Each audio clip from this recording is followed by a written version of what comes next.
I get asked a lot, how much do I read? And my answer is, I read less than I did in the past, but I learn more than I learned in the past.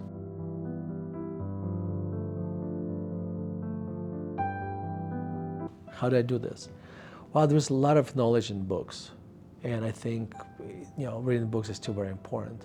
However, there's a new medium that's became very important to me, YouTube and podcasts, or combination of the two. When I research a company, I spend a lot of time listening to the interviews of the CEO. When I read a book, especially if it's written by contemporary, like after I read the book, I go on YouTube and listen to the interviews that author gave. So I remember reading Why We Sleep, and Matthew Walker, its author, gave probably tens of hours of interviews about the topic, about the book. And what I found that there were new insights in his interviews that were not in the book. So you find that the knowledge does not just reside in books, it also resides in other medium.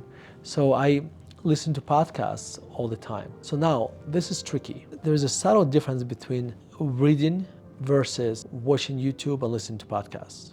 Reading is an active process. Listening and watching is a passive process. So what I found that I have to be very careful that to make sure that when I consume information from YouTube and podcasts, it doesn't turn into a very passive experience where my brain is wondering about something else while I'm consuming information.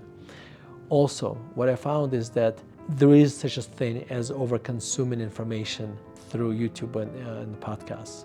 Because what happens when you consume a lot of information and you don't give it time to process, you consume information, then you get new information, and that overlays the information you consumed before, and because you never had a chance to process it. I put restrictions actually on how many podcasts I listen to, how much videos I watch. Also, when I listen to podcasts or watch YouTube, I hit pause button a lot and think about it, what I just learned.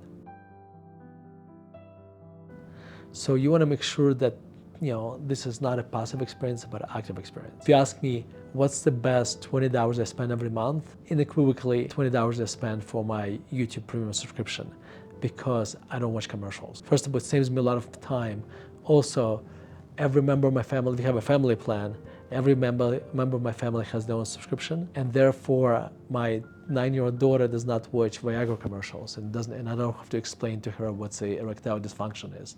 You mind explaining this? So, that's the best $20 I spend every month. Speaking of watching something and having to pause, one of my favorite marketing gurus is Seth Godin. If you watch Seth Godin's interview, he has more insights per minute than anybody I ever encountered. So when I watch his interviews, actually I pause, and I always have a piece of pen, or I have a notes to write in the background. I watch his interview, I pause, I take notes, and I reflect. So this is something that's actually very, very useful. What I do, I turn something that would have been a passive experience into an active experience. One example how, if you think about, let me give you an extreme example. Let's say you watch TikTok videos. You spend 1 hour watching 120 30-second videos that are jam-packed with incredible ideas from the best thinkers in the world.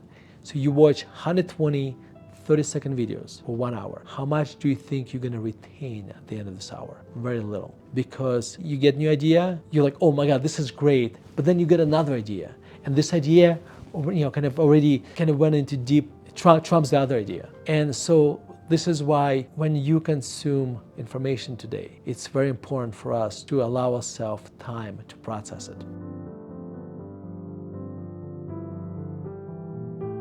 Hey, thank you for watching this video. If you want to learn more about life, classical music, philosophy, and investing, make sure to subscribe to my articles and visit investor.fm.